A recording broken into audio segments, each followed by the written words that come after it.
Hello friends, स्वागत है आपका study service online coaching academy में।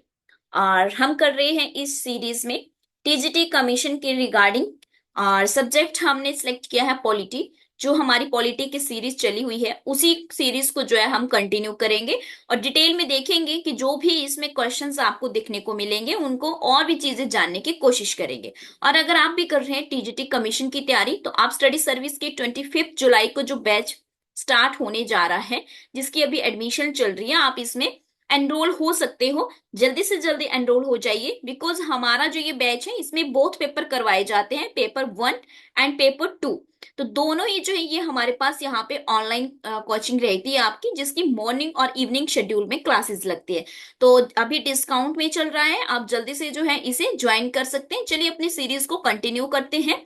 इसके लिए जो है फर्स्ट क्वेश्चन है आज हमारा, विच one of the following is true about high court. कि हाई कोर्ट की अगर हम बात करें, ये स्टेट के लिए होता है, सभी को पता है। हर स्टेट में एक हाई कोर्ट हो सकता है या फिर दो या दो से ज्यादा स्टेट के लिए एक हाई कोर्ट कंबाइंड हो सकता है। जैसे कि पंजाब और हरियाणा के लिए एक ही हाई कोर्ट है, चंडीगढ़ आपका। और हर अलग अलग स्टेट के लिए जो है इंडिविजुअली भी हो सकता है। तो अगर हम बात करें कि आज के समय में कितने हाई कोर्ट हैं, टोटल 25 हाई कोर्ट है, जिसमें से 24 स्टेट में है और एक हाई कोर्ट जो वो आपका यूनियन टेरिटरी में है। चलिए यहाँ पे बोला गया है कि इस हाई कोर्ट से संबंधित कौन सी ऐसी स्टेटमेंट है जो ट्रू है यानी कि सही है।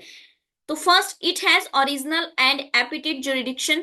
Second, it enjoys the powers of judicial review, ये भी होता है, ये भी होता है। ठीक है। और क्षेत्राधिकार जिसे कहते हैं तो ये भी है। It act as the court of law, बिल्कुल सही है ये भी। इसका मतलब है ये तीनों ही ऑप्शंस अगर हमारे हैं तो आंसर क्या हो जाएगा, option number D, all of the above जो है वो आपका राइट आंसर हो जाएगा।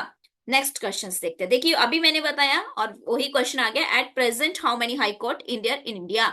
तो option number A is your right answer. Next देखते हैं question number third, which one of the following article deal with the appointment of जज। कि अगर हम जज की अपॉइंटमेंट की बात करें, यहाँ पे कोई स्पेसिफिक नहीं बताया कि हाई कोर्ट है या सुप्रीम कोर्ट के, तो ओनली क्या बोला है, जज की, यानी कि जो आपके न्यायाधीश होते हैं उनकी जो नियुक्ति की जाती है, तो उनकी नियुक्ति जो है कौन से अनुच्छेद के तहत की जाती है, आर्टिकल 217 यानी कि 217 के तहत की जाती है। हमें पता है हमारा आर्टिकल ये जो 226 है ये किस लिए है, जब हम रिट लगाते हैं। और आपको याद होगा कि कॉन्स्टिट्यूशनल रेमेडीज आर्टिकल 32 पढ़ा था आपने, उस टाइम मैंने बताया था कि आर्टिकल 226 जो हाई कोर्ट में के लिए होता है। अगर आपके किसी भी वायलेशन हुआ है आपके फंडामेंटल राइट का तो आप हाई कोर्ट में जा सकते हैं 226 के तहत। चलिए नेक्स्ट देखते हैं क्वेश्चन नंबर फोर्थ है, high court issue writ under article. कि कौन से आर्टिकल, ये अभी मैंने बता दिया, मुझे नहीं पता था कि नेक्स्ट यही क्वेश्चंस आपको आने वाला है। तो देखिए अभी बताया 2 to 6। चलिए तो ये तो आपको पहले क्लियर हो गया। Next, the chief justice and the जज of the high court are appointed by which one of the following. कि जो चीफ जस्टिस हैं और जज हैं हाई कोर्ट के, है ना, जो आपका उच्च न्यायालय होता है, जज हैं, उनकी अपॉइंटमेंट जो रहती है यानी कि उनकी जो नियुक्ति रहती है वो किसके द्वारा की जाती है। तो यहाँ पे ऑप्शंस है प्राइम मिनिस्टर, चीफ मिनिस्टर और आपका गवर्नर एंड प्रेसिडेंट। जल्दी से बताइए। तो यहाँ पे क्या आंसर रहेगा आपका, राइट चीफ, सॉरी क्या कहते हैं आपका, यहाँ पे राइट आंसर जो है आपका प्रेसिडेंट रहेगा। हमने देख रखा है कि प्रेसिडेंट के द्वारा, राष्ट्रपति के द्वारा जो है हमारे अपॉइंटमेंट्स जो है रहती हैं, चाहे आपका जज हो या चीफ जस्टिस ऑफ इंडिया हो या हाई कोर्ट हो। चलिए नेक्स्ट देखते हैं,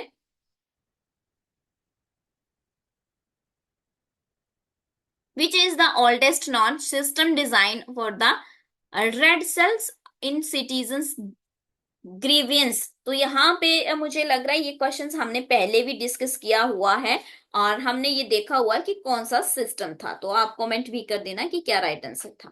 नेक्स्ट देखते हैं, which was the first Indian state to establish the institution of Lokayukta. तो लोकायुक्त का जो है इंडिया का पहला स्टेट जो है वो कौन सा है, तो Maharashtra is your right answer. ऐसे क्वेश्चंस कई बार आ जाते हैं एग्जाम में। When did the Lokpal and Lokayukta 2013 come from into force. तो 2013 में जो एक्ट बना, अधिनियम बना आपका लोकपाल और लोकायुक्त के लिए, वो भारत में कब आया। तो यहाँ पे जनवरी 2013 या मई 2013, दिसंबर 2030 या जनवरी 2030, दो बार दो एक ही जैसे ऑप्शंस यहाँ पे हमें देखने को मिल रहे हैं। यहाँ पे जो राइट आंसर है जनवरी 2013 ही आपका राइट आंसर है। नेक्स्ट क्वेश्चंस देखते हैं।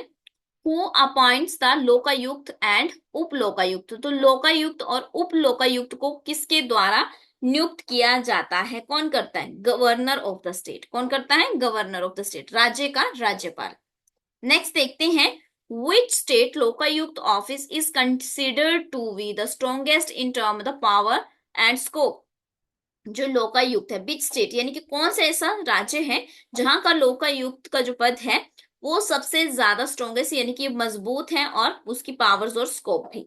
तो बिहार, कर्नाटका, आंध्र प्रदेश और महाराष्ट्र। तो कौन सा ऐसा स्टेट है, कर्नाटक जो है वो आपका यहाँ पे सही आंसर होगा।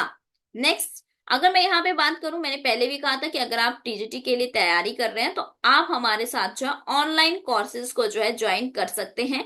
स्टडी सर्विस का जो नया बैच है वो 25 जुलाई से जो है इसकी क्लासेस स्टार्ट होने जा रही है, एनरोलमेंट चली हुई है, आप भी इसमें ज्वाइन कर सकते हैं। चलिए नेक्स्ट क्वेश्चन देखते हैं। Which fundamental right can not be suspended even during an emergency. ऐसा कौन सा मौलिक अधिकार है आपका जो आपातकाल के दौरान यानी कि इमरजेंसी के दौरान जो है सस्पेंड नहीं किया जाता है। Right to speech, right to religion, या राइट टू इक्वालिटी, या right to life and personal liberty. तो ये it's your right answer is right to speech. आपको बोलने का जो अधिकार, सॉरी बोलने का अधिकार क्या बोल रही हूँ मैं, सॉरी सॉरी, इसका जो राइट आंसर आपका रहेगा, आपको याद होगा कि आर्टिकल जो 21 है उसे इमरजेंसी आपातकाल के दौरान भी रद्द नहीं किया जाता है। इसका मतलब राइट टू लाइफ, जीने का अधिकार तो आपका रहेगा रहेगा ना भाई, और आपकी जो पर्सनल लिबर्टी है वो भी रहेगी रहेगी, चाहे जितना मर्जी आपातकाल लग जाए। नेक्स्ट है, the fundamental duties are mentioned in. तो आपको जो मौलिक कर्तव्य दिए गए हैं वो किस में मेंशन किए गए हैं। तो यहाँ पे मैंने आपको सारे पार्ट बता रखे हैं। पार्ट 1 में क्या है, यूनियन एंड टेरिटरी से रिलेटेड है ना। आपका जो आपके संघ और जो आपके राज्य हैं, यानी कि आपके क्या कहते हैं इसको, देखिए मैं एग्जैक्ट वर्ड बता देती हूँ, union and it's territory, it's territory, ठीक है, यानी कि जो भी आपके संघ एवं केंद्र शासित प्रदेश है उससे संबंधित है, जो एक अनुच्छेद 1 से 4 तक है। संविधान का भाग 2 जो है वो संबंधित है आपका सिटीजनशिप यानी कि नागरिकता से, ठीक है जी, जिसमें 5 से लेकर के 11 तक बात की गई है अनुच्छेद। और फिर है आपका संविधान का भाग 3 जो संबंधित है आपका, तो ये संबंधित है आपका मौलिक अधिकारों से, फंडामेंटल राइट से, जो आपके 12 से लेकर के 35 तक कंसीडर किए जाते हैं। फिर आता संविधान का भाग 4। संविधान का भाग 4 है डायरेक्टिव प्रिंसिपल स्टेट पॉलिसी यानी कि राज्य के नीति निर्देशक सिद्धांत, जो आपके 36 से लेकर के 51-51 तक आते हैं। और संविधान का भाग 4 में ही जो है आपके 51A में ही जो है आपके क्या बोला गया है, फंडामेंटल ड्यूटीज बताई गई है। तो इसका मतलब आपका भाग 4A ही जो है जो है इसी में आपकी जो है बात की गई है आपकी। तो ऑप्शन नंबर ए जो है वही सही हो जाएगा, ये आपको पता होना चाहिए। नेक्स्ट देखते हैं, विच of the following article of the Indian constitution contain fundamental duty. तो कौन से आर्टिकल में लिए गए हैं, अभी बताया 51A में। चलिए ऑप्शन नंबर सेकंड। नेक्स्ट है, which of the following are fundamental duties. इनमें से कौन सी जो है फंडामेंटल ड्यूटी है। तो देखो, पब्लिक प्रॉपर्टी को भी जो है आप सेव करना, ठीक है, सॉवरेनिटी को, इंटीग्रिटी को, यूनिटी को, डेवलपिंग साइंटिफिक, ये सारे ही है, ऑल ऑफ द अबव, है ना। आपको जो है आप सार्वजनिक संपत्ति का सम्मान करना चाहिए, आपको जो है संविधान की सर्वोच्चता, संविधान की अखंडता और एकता का जो है उसको प्रोटेक्ट करना है, रक्षा करनी है उसकी, और जो भी वैज्ञानिक रूप से जो भी चीजों को बढ़ाया जा रहा है उनमें सहयोग देना है। तो मतलब ऑप्शन नंबर 4 यानी कि सारे ही आएंगे इसमें। नेक्स्ट देखते हैं question number 15। Which of the following committee suggested incorporating fundamental duties in the Indian Constitution? Number 1 Malhotra committee, Raghavan या स्वर्ण सिंह कमेटी या नरसिम्हा राव। तो आपको पता है फंडामेंटल ड्यूटीज की जो बात की गई है स्वर्ण सिंह कमेटी में की गई है। किसमें की गई है, स्वर्ण सिंह कमेटी में की गई है। तो उसमें जो है बात की गई थी आठ का जो है ड्यूटीज की बात की गई थी, 8 या 10 की, अब एग्जैक्ट मुझे माइंड में आ नहीं रहा अभी, पता नहीं क्यों। 8 या 10 की बात की गई थी। और उसके बाद जो है हमने इसे जो है 10 कमेटी कह रही हूँ, 10 फंड ड्यूटीज को जो है ऐड किया। और 2002 में जो है हमने एक और जो है ड्यूटी को ऐड किया, जो हमारा जो है राइट टू आपका एजुकेशन को, एलिमेंट्री एजुकेशन जो थी उसको ऐड किया। और इसमें जो है जो जो भी गार्जियंस हैं आपके या पेरेंट्स हैं, उनका कर्तव्य बनता है कि 6 साल से 14 साल के जो बच्चे हैं उनको वो शिक्षा प्रदान करवाएं। तो ये जो है 11th ड्यूटी थी। तो अब प्रेजेंट में 11 ड्यूटीज हैं, 11 कर्तव्य हैं आपके।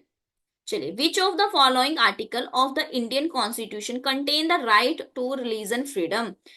कौन से उसमें जो है राइट टू रिलीजन यानी कि धार्मिक स्वतंत्रता का अधिकार जो बात की गई है, कौन से आर्टिकल में इसकी बात की गई है?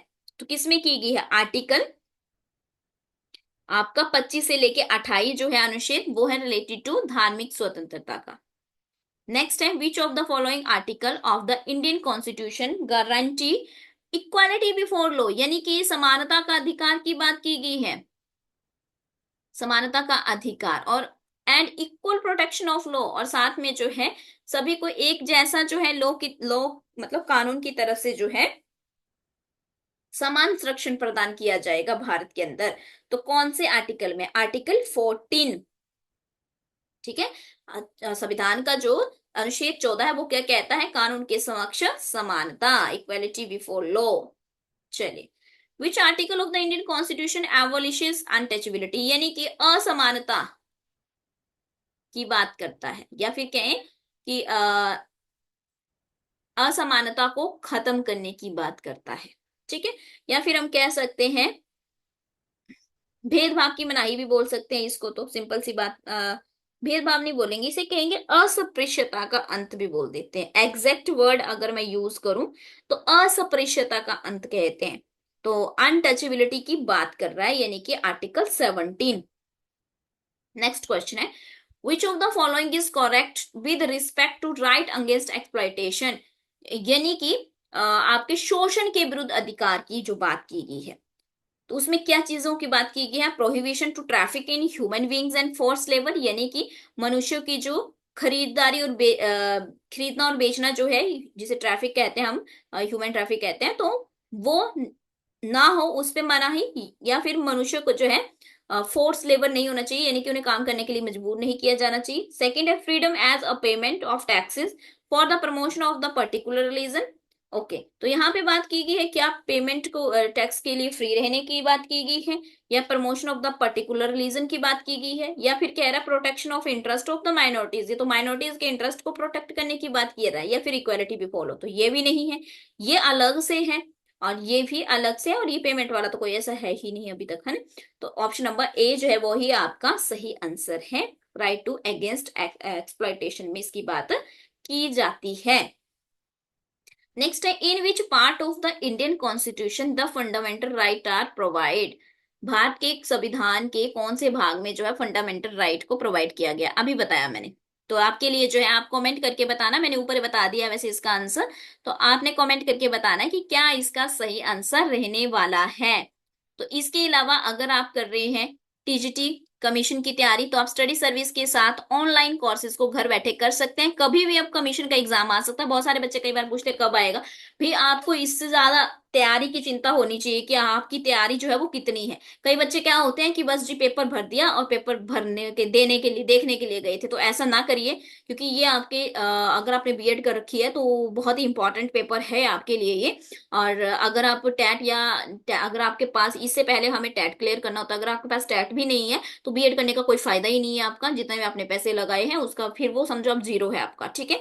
और अगर आपके पास टैट है तो आप टीजीटी के लिए एलिजिबल है, और टीजीटी के लिए एलिजिबल है, चाहे टीजीटी आर्ट्स की अगर मैं बात करूं तो आर्ट्स वाले तो होते ही होते हैं इसके लिए एलिजिबल, प्लस जो कॉमर्स वाले होते हैं ना, और बीएड, और अगर उन्होंने कॉमर्स में जो है बीकॉम कर रखी, बीकॉम नहीं, हाँ यस बीकॉम कर रखी है, तब भी वो प्लस बीएड और बीकॉम वाले जो होते हैं वो भी आर्ट्स टीजीटी का पेपर देते हैं। तो इसलिए जो है अगर उन्हें नहीं पता है, आज तक कई बार होता है, बहुत सारे बच्चे ऐसे होते हैं जिनको लैक ऑफ गाइडेंस होती है, तो जिसकी वजह से नहीं पता होता है, तो आप जो है अपनी तैयारी रखिए। पेपर की नोटिफिकेशन कभी भी आ सकती है। अगर नोटिफिकेशन आ जाती है तो क्या 2 महीने में कितना पढ़ लोगे आप? खुद सोचिए। अगर आप अभी से पढ़ना शुरू करेंगे तभी उस टाइम अच्छे से एग्जाम में जो है आप नंबर ले पाएंगे। और पेपर 1 और 2 दोनों ही होते हैं, आपको पता है। पेपर 1 नहीं हुआ तो 2 का फिर चाहे जितना मर्जी पढ़ लो, कोई फायदा नहीं होगा, ठीक है। तो पेपर 1 के लिए भी जो है आपके लिए हिंदी का सेशन मैं जल्दी ही लाने वाली हूँ, हो सकता है आज से ही शुरू हो जाए। तो हिंदी से रिलेटेड पेपर 1 से आपको सेशन मिलने वाला है। तो स्टडी सर्विस को सब्सक्राइब कर लीजिए और बेल आइकन को प्रेस कर लीजिए ताकि आपको सारी नोटिफिकेशन जो है आती रहे। Thank you so much. इसी तरह से स्टडी सर्विस के साथ जुड़े रहिए। अगर आप ऑनलाइन कोचिंग ज्वाइन करना चाहते हैं तो फटाफट से जो है 7591046600 डिस्क्रिप्शन में भी आपको नंबर मिल जाएगा, वहां से आप जो है ज्वाइन कर सकते हैं। Thank you so much.